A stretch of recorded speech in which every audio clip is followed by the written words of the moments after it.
Hi hello ನಮಸ್ಕಾರ ಸ್ನೇಹಿತರೆ. ಕೊನೆಗೂ ಕೂಡ ಇಲ್ಲಿ ವಿವೇಕ ಪುಣ್ಯವತಿಯನ್ನು ಒಪ್ಕೊಂಡೇ ಬಿಟ್ರ. ಇಲ್ಲಿ ಗೌರಿನ ಒಪ್ಕೊತಿದ್ದಾಗೆ ಅಲ್ಲಿ ಅಮ್ಮ ಕೆಂಡ ಕಾಡ್ತಿದ್ದಾರೆ. ಆದ ಕಡೆ ಮೋನಿಕಾ ಎಂಟ್ರಿ ಕೊಟ್ಟೇ ಬಿಟ್ಲ. ಏನಾಯಿತು, ಏನು ಕತೆ, ಇದು ಎಲ್ಲವನ್ನ ಕೂಡ ತಿಳ್ಕೊಬೇಕು ಅಂದರೆ ಈಗಲೇ ನಮ್ಮ ಈ ಚಾನಲ್ನ ಸಬ್ಸ್ಕ್ರೈಬ್ ಮಾಡಿ, ಹಾಗೆ ಒಂದು ವಿಡಿಯೋವನ್ನು ಪೂರ್ತಿಯಾಗಿ ನೋಡೋದನ್ನು ಯಾವುದೇ ಕಾರಣಕ್ಕೂ ಕೂಡ ಮರಿಬೇಡಿ.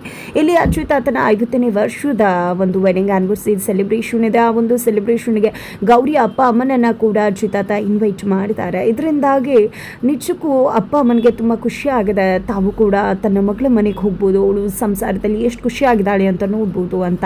ಹಾಗಾಗಿ ಅಲ್ಲಿ ಗೌರಿ ತಂದೆ ತಾಯಿ ಕೂಡ ಚಿನ್ಮಯಿನ ಕರ್ಕೊಂಡು ಇಲ್ಲಿ ಇವ್ರ ಮನೆಗೆ ಬರ್ತಿದ್ದಾರೆ. ಆ ಕಡೆ ಮೋನಿಕಾ ಒಬ್ಬಳೆ ಔಟೋದಲ್ಲಿ ಆ ಮನೆಗೆ ಬರೋದ್ರು. ಆ ಮನೆಗೆ ಬಂದು ಅನಿಕೇತ್ ಮತ್ತೆ ತನ್ನ ಪ್ರೀತಿಯನ್ನು ಹೇಳ್ಕೋಬೇಕು, ತನಗೂ ಆ ಮನೆಯಲ್ಲಿ ಸ್ಥಾನವನ್ನು ಗಿಟ್ಟಿಸ್ಕೋಬೇಕು ಅಂತ ಯೋಚನೆ ಮಾಡಿದ ಆಟೋದಲ್ಲಿ ಆಕೆ ಕೂಡ ಬರ್ತಿದ್ದಾಳೆ. ಇತ್ತ ಕಡೆ ಗೌರಿಗೆ ಗೊತ್ತೇ ಇಲ್ಲ ತನ್ನ ತಂದೆ ತಾಯಿ ಬರ್ತಿರೋದು. ಇದೇ ಒಂದು ಸಂಭ್ರಮದಲ್ಲಿ ಇರಬೇಕಾದ್ರೆ ಇಡೀ ಮನೆ, ಆ ಒಂದು ಮನೆಗೆ ಗೌರಿ ತಂದೆ ತಾಯಿ ಚಿನ್ಮಯಿ ಜೊತೆ ಎಂಟ್ರಿ ಕೊಡ್ತಾರೆ. ಇಲ್ಲಿ ಚಿನ್ಮಯಿ ಮತ್ತು ತಂದೆ ತಾಯಿ ಬಂದಿದ್ದನ್ನು ನೋಡಿದ್ದೆ ಗೌರಿಗೆ ತುಂಬ ಖುಷಿ ಆಗಿಬಿಡತ್ತೆ. ಅದರ ನಡುವೆ ಆಲ್ರೆಡಿ ಇಲ್ಲಿ ಗೌರಿ ಮತ್ತು ವಿವೇಕ್ ಇಬ್ಬರು ಕೂಡ ಹಾಗೆ ಗಲಾಟೆ ಮಾಡ್ತಾ ಕೂಳಿ ಜಗಳ ಥರ ಕಿತ್ತಾಡ್ತಾ ಇಲ್ಲಿ ಗೌರಿ ಜಾರಿ ಬೀಳ್ತಿದ್ದಾಗೆ ವಿವೇಕ್ ಇಟ್ಕೊಂಡಿರ್ತಾರೆ. ಇದೇ ಒಂದು ಸಂದರ್ಭದಲ್ಲಿ ಎಂಟ್ರಿ ಕೊಟ್ಟಿರ್ತಾರೆ ಗೌರಿ ತಂದೆ ತಾಯಿ ಮತ್ತು ಚಿನ್ಮಯಿ. ತನ್ನ ಮಗಳು ಮತ್ತು ಅಳಿಯನನ್ನು ನೋಡಿದ ಅವ್ರಿಗೆ ತುಂಬ ಖುಷಿ ಆಗುತ್ತೆ. ಕೊನೆಗೂ ನನ್ನ ಮಗಳನ್ನ ನನ್ನ ಅಳಿಯಂದ್ರು ಒಪ್ಕೊಂಡಿದ್ದಾರೆ, ಅವರ ಬದುಕು ಚೆನ್ನಾಗಿದೆ ಅಂತ ಅವರು ಭಾವಿಸ್ತಾರೆ. ನಂತರ ಇಲ್ಲಿ ಗೌರಿ ತನ್ನ ತಂದೆ ತಾಯಿ ಚಿನ್ಮಯಿಯನ್ನು ನೋಡ್ತಿದ್ದಾಗೆ ನಿಜಕ್ಕೂ ಶಾಕ್ ಆಗ್ತಾಳೆ.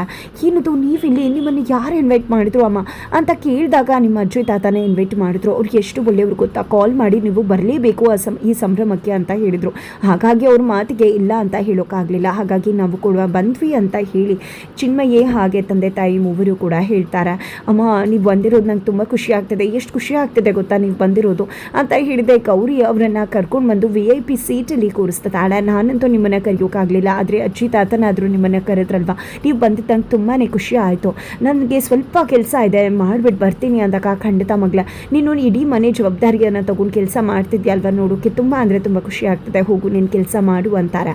ಆಗ ಚಿನ್ಮಯ್ಯ, ಅಕ್ಕ ನಾನು ನಿನ್ನ ರೂಮನ್ನು ನೋಡಬೇಕು, ನನ್ನನ್ನು ಕರ್ಕೊಂಡು ಹೋಗು ಅಂದಾಗ ಇಲ್ಲಿ ಹೇಗಪ್ಪ ಕರ್ಕೊಂಡು ಹೋಗಲಿ ಸ್ಟೋರ್ ರೂಮ್ಗೆ ಅಂತ ಗೌರಿ ಅನ್ಕೋತಾಳೆ. ನನಗೆ ಸ್ವಲ್ಪ ಕೆಲಸ ಇದೆ, ಆಮೇಲೆ ನಿನ್ನ ಕರ್ಕೊಂಡು ಹೋಗ್ತೀನಿ ಚಿನ್ಮಯಿ ಅಂತ ಹೇಳಿ ಗೌರಿ ಅಲ್ಲಿಂದ ಹೊರಟ್ಬಿಡ್ತಾರೆ. ತದನಂತರ ಇಲ್ಲಿ ಗೌರಿ ಈ ರೀತಿ ಓಡಾಡ್ತಿರೋದು, ಗೌರಿ ತಂದೆ ತಾಯಿಯನ್ನು ಈ ಒಂದು ಸಮಾರಂಭಕ್ಕೆ ಕರೆಸಿರೋದು, ಇದು ಯಾವುದೂ ಕೂಡ ಸರಿತಾ ಅವ್ರಿಗೆ ಸ್ವಲ್ಪ ಕೂಡ ಇಷ್ಟ ಇಲ್ಲ. ಅದೇ ವಿಷಯವಾಗಿ ಕೆಂಡ ಕಾಡ್ತಿದ್ದಾರೆ. ತಮ್ಮ ಗಂಡನ ಹತ್ರ ಕೂಡ ಅದನ್ನೇ ಹೇಳ್ತಿದ್ದಾರೆ. ಈ ಕಡೆ ಅವರು ಬರ್ತಿದ್ದಾಗೆ ಅವ್ರಿಗೆ ಆಲ್ರೆಡಿ ಸರಿತಾ ಅವರು ಅವಮಾನ ಮಾಡಿರ್ತಾರೆ. ನಿಮಗೆ ನಾಚಿಕೆ ಇಲ್ವಾ, ಯಾಕೆ ಇಲ್ಲಿಗೆ ಬಂದ್ರಿ, ಹಾಗೆ ಹೀಗೆ ಅಂತ. ಆಗ ಚಿನ್ಮಯಿ ಸರಿಯಾಗಿ ಅವ್ರಿಗೆ ಉತ್ತರನೂ ಕೂಡ ಕೊಟ್ಟಿರ್ತಾಳೆ. ಅಜ್ಜಿ ತಾತ ಕರೆದಿದ್ದಕ್ಕೆ ನಾವು ಬಂದಿದ್ದು, ಇಲ್ಲ ಅಂದರೆ ನಮಗೂ ಕೂಡ ಮರ್ಯಾದೆ ಕಳ್ಕೊಂಡು ಇಲ್ಲಿಗೆ ಬರುವ ಆಸೆ ಇಲ್ಲ ಅಂತ ಹೇಳಿ ಅವಳು ಕೂಡ ಹೇಳಿರ್ತಾಳೆ. ಇದರಿಂದಾಗಿ ಸರಿತಾ ಅವರು ರೊಚ್ಚಿಗೆದ್ದದೆ ತಮ್ಮ ಗಂಡನನ್ನು ಪ್ರಶ್ನೆ ಮಾಡ್ತಿದ್ದಾರೆ. ಅದಕ್ಕೆ ಅವರು ಅದರಲ್ಲಿ ಏನಿದೆ, ನಿಜವಾಗ್ಲೂ ನೀನು ಈ ರೀತಿ ನಡ್ಕೊಳ್ಳೋದೆ ನಂಗೆ ಇಷ್ಟ ಆಗ್ತಾ ಇಲ್ಲ, ಯಾಕೆ ರೀತಿ ಎಲ್ಲ ನಡ್ಕೋತಿದ್ಯಾ, ಗೌರಿ ಮನೆ ಸೊಸೆ ಅನ್ನೋದು ಎಲ್ರಿಗೂ ಕೂಡ ಗೊತ್ತಿರೋ ವಿಷಯ. ಸೊಸೆ ಅಪ್ಪ ಅಮ್ಮನ ಜೊತೆ ಈ ರೀತಿ ನಡ್ಕೊಂಡ್ರೆ ತಪ್ಪಾಗುತ್ತೆ, ಅದು ನಿನ್ಗೆ ಅರ್ಥ ಆಗ್ತಿಲ್ವಾ, ಅಪ್ಪ ಅಮ್ಮ ಅವರನ್ನು ಕರೆದಿರೋದು ಅವ್ರಿಗೆ ಮರ್ಯಾದೆ ಸಿಗಬೇಕು, ಅದನ್ನು ಬಿಟ್ಟು ನೀನೇ ರೀತಿ ಅವಮಾನ ಮಾಡಿದ್ರೆ ಇದನ್ನು ಯಾವುದು ನಾನು ಸಹಿಸೋದಿಲ್ಲ ಅಂತ ಹೇಳಿ ವಿವೇಕ್ ತಂದೆ ಅವರ ಹೆಂಡತಿಗೆ ತಿಳಿಸ್ತಾರೆ. ತದನಂತರ ಇಲ್ಲಿ ಸರಿತವರು ಹಾಗೆ ಕಾಂಚನ ಮಗಳು ಎಲ್ಲರೂ ಕೂಡ ಒಂದಷ್ಟು ಗೆಸ್ಟ್ಸನ್ನು ಕರ್ಕೊಂಡು ಬರ್ತಾರೆ. ಇಲ್ಲಿ ಆಲ್ರೆಡಿ ಗೌರಿ ಅಪ್ಪ ಅಮ್ಮ ಎಲ್ಲ ಕುಳಿತುಕೊಂಡು ಎಷ್ಟು ಚೆನ್ನಾಗಿದೆ ಅಲ್ವಾ ಸಂಭ್ರಮ, ಇಂಥ ಒಂದು ಸಂಭ್ರಮಕ್ಕೆ ಬರ್ತೀವಿ, ಮನೆಗೆ ಮತ್ತೆ ವಾಪಸ್ ಬರ್ತೀವಿ ಅಂತ ಅಂದ್ಕೊಂಡಿರಲಿಲ್ಲ. ಖಂಡಿತ ನನ್ನ ಮಗಳು ಮನೆಗೆ ಬರೋದಿಲ್ವೇನೋ ಅಂತ ಅಂದ್ಕೊಂಡಿದ್ದೆ, ಆದರೆ ಅಳಿಯ ಅಂದರೂ ಕೂಡ ಮನೆಗೆ ಬಂದರು, ಇವತ್ತು ನಾವು ಕೂಡ ಇಲ್ಲಿಗೆ ಬಂದಿದ್ದೀವಿ, ತುಂಬ ಅಂದರೆ ತುಂಬ ಖುಷಿ ಆಗ್ತದೆ ಅಂತ ಹೇಳಿ ಮಾತನಾಡ್ತಾ ಇರಬೇಕಾದ್ರೇ ಅಲ್ಲಿಗೆ ಸರಿತಾ ಮತ್ತು ಕಾಂಚನ ಮಗಳು ಒಂದಷ್ಟು ಜನ ಗೆಸ್ಟ್ಸನ್ನು ಕರ್ಕೊಂಡು ಬರ್ತಾರೆ. ನೀವು ಯಾಕೆ ಇಲ್ಲಿ ಕೂತಿದ್ರಾ, ಇದು VIP ಸೀಟು, ನಿಮ್ಮಂಥವ್ರಿಗೆಲ್ಲ ಇಲ್ಲಿ ಕುಳಿತುಕೊಳ್ಳೋಕ್ಕೆ, ಅಜ್ಜಿ ತಾತ ಕರೆದಿದ್ದಾರೆ ಅನ್ನೋ ಮಾತ್ರಕ್ಕೆ ನೀವು ಈ ಸೀಟಲ್ಲಿ ಕುಳಿತುಕೊಳ್ಳೋ ಅವಶ್ಯಕತೆ ಇಲ್ಲ, ನಾಚಿಕೆ ಮಾನ ಮರ್ಯಾದೆ ಇಲ್ವಾ, ಎದ್ದೇಳ್ರಿ ಅಂತ ಹೇಳಿ ಆಹ್ವಾನ ಮಾಡ್ತಿದ್ದಾರೆ. ಇತ್ತ ಕಡೆ ಅದಕ್ಕೆ ತಿರುಗೇಟನ್ನು ಕೊಡೋದಕ್ಕೆ ಚಿನ್ಮಯಿ ಮುಂದಾಗ್ತಾಳೆ. ಬಟ್ ಇಲ್ಲಿ ತಂದೆ ಹೋಗಿದ್ದೆ ತಡೆದು ಬಿಡ್ತಾರೆ. ಆ ರೀತಿ ಎಲ್ಲ ಮಾತಾಡಬಾರ್ದು ಭಾಮಗಳೇ ಅಂತ ಹೇಳಿ, ನೀವು ಕುಳಿತುಕೊಳ್ಳಿ ಅಂತ ಹೇಳಿ ಅವರನ್ನು ಕರ್ಕೊಂಡು ಹೋಗ್ಬಿಡ್ತಾರೆ. ಅಪ್ಪ ನೀವು ಸ್ವಲ್ಪ ಬಿಟ್ಟಿದ್ರೆ ಅವಳಿಗೆ ಸರಿಯಾಗಿ ಅವಳ ದಿಮಾಕನ್ನು ಕಡಿಮೆ ಮಾಡ್ತಿದ್ದೆ ನಾನು ಅಂತ ಚಿನ್ಮಯಿ ಹೇಳಿದಾಗ, ನೋಡು ಚಿನ್ಮಯಿ, ನಾವಿಲ್ಲಿ ಗಲಾಟೆ ಮಾಡೋದಕ್ಕೆ ಬಂದಿಲ್ಲ, ಗೌರಿ ಬದುಕು ಚೆನ್ನಾಗಿರ್ಬೇಕಲ್ವಾ, ಗೌರಿ ಬದುಕು ಚೆನ್ನಾಗಿರಬೇಕು ಅಂದರೆ ನಾವು ಈ ರೀತಿ ಮಾತು ಕೇಳುವ ಹಾಗಾದರೆ ಗೌರಿ ಬಗ್ಗೆ ಏನು ಅನ್ಕೊಳ್ಳೋದಿಲ್ಲ, ಸುಮ್ಮನೆ ಇದ್ಬಿಡು ಮಗಳೇ, ಗೌರಿ ಚೆನ್ನಾಗಿದ್ರೆ ಅಷ್ಟೇ ಸಾಕಲ್ವಾ ಅಂತ ಹೇಳಿ ಅಪ್ಪ ಅಮ್ಮ ಹೇಳ್ತಾರೆ. ಅಷ್ಟರಲ್ಲಿ ವಿವೇಕ್ ಕೂಡ ಅಲ್ಲಿ ಹೋಗ್ತಿರ್ತಾರೆ. ಇವರನ್ನು ನೋಡಿದ್ದೆ, ನೀವು ಯಾಕೆ ಇಲ್ಲಿ ನಿಂತ್ಕೊಂಡಿದ್ರಾ ಅಂತ ಕೇಳ್ತಿದ್ದಾರೆ. ಅಲ್ಲಿ ಅವರ ತಮ್ಮ ಶ್ಯಾಮ್ ಕೂಡ ಇದ್ದಾರೆ. ಸುಮ್ಮನೆ ಮಾತಾಡಿಸ್ಬೇಕು ಅಂತ ಮಾತಾಡಿಸ್ತಿದ್ದೀರಾ ಅಲ್ವಾ ಅಂತ ಚಿನ್ಮಯಿ ಕೇಳಬೇಕಾದ್ರೆ, ನೀವು ಊಟ ಮಾಡಿದ್ರ, ಹೋಗಿ ಊಟ ಮಾಡಿ ಅಂತ ಹೇಳ್ತಾರೆ. ಊಟ ಮಾಡಿಸಿ ಸಾಗಿಸ್ಬಿಡೋಣ ಅಂತ ಅಂದ್ಕೊಂಡಿದ್ರೆ, ಯಾಕೆ ಮಾತಾಡಿದ್ರೆ ನಿಮ್ಮಮ್ಮ ಬೈತಾರೆ ಅಂತ ಭಯನಾ ನಿಮಗೆ ಅಂತ ಕೂಡ ಚಿನ್ಮಯಿ ಹೇಳಿದಾಗ ಈ ಕಡೆ ಶ್ಯಾಮ ಅವರನ್ನು ಕರ್ಕೊಂಡು ಹೋಗಿ ನೀನೇ ನಿಲ್ಲಿಸಿ ಪಕ್ಕದಲ್ಲಿ ಊಟ ಮಾಡಿಸು ಆಯಿತಾ ಅಂತ ಹೇಳ್ತಾರೆ. ಜೊತೆಗೆ ಅವರಿಗೆ ಅವಮಾನ ಆಗಿದ್ದ ವಿಷಯ ಕೂಡ ವಿವೇಕ್ಗೆ ಗೊತ್ತಾಗುತ್ತೆ. ನಂತರ ಇಲ್ಲಿ ಶ್ಯಾಮ ಅವರನ್ನು ಊಟಕ್ಕೆ ಅಂತ ಕರ್ಕೊಂಡು ಹೋಗ್ತಾರೆ.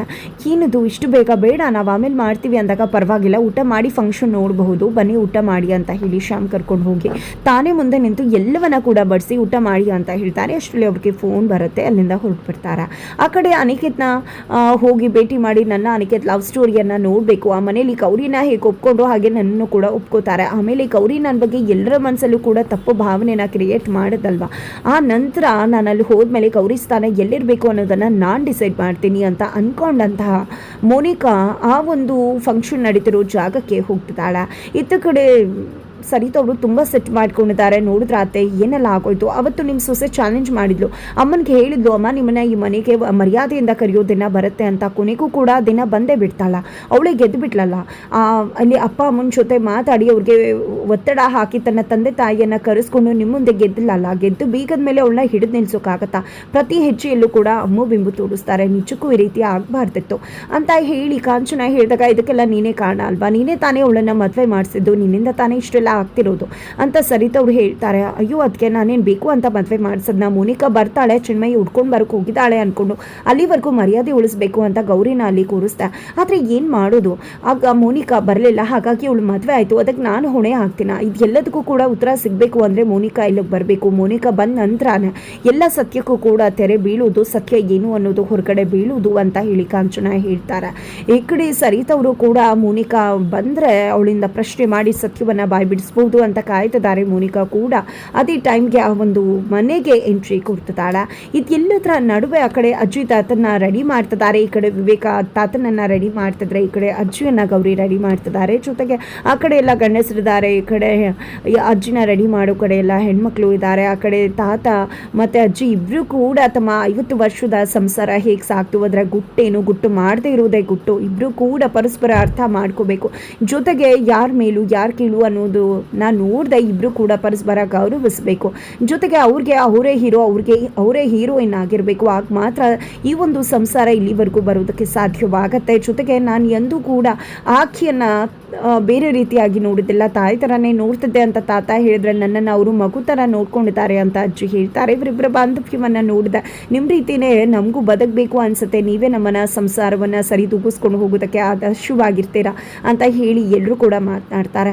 ನಂತರ ಇಲ್ಲಿ ವಿವೇಕ ಗೌರಿಗೆ ಪ್ರಪೋಸ್ ಮಾಡ್ತಿದ್ದಾರೆ. ನೀನು ನನ್ನ ಬದುಕಲ್ಲಿ ಬಂದ ಮುಳ್ಳು ಅಂದ್ಕೊಂಡಿದ್ದೆ, ಆದರೆ ಇವಾಗ ಗೊತ್ತಾಗ್ತದೆ ಪುಣ್ಯವತಿ, ನೀನು ನನ್ನ ಬದುಕಲ್ಲಿ ಬಂದಂಥ ಒಂದು ದೇವತೆ ಅಂತ, ನನಗೆ ಈ ಜನ್ಮ ಅಲ್ಲ ಮುಂದಿನ ಜನ್ಮಕ್ಕೂ ನೀನೇ ನನ್ನ ಸಂಗಾತಿ ಆಗಿರಬೇಕು ಅಂತ ಹೇಳಿ ಪ್ರಪೋಸ್ ಮಾಡ್ತಿದ್ದಾರೆ.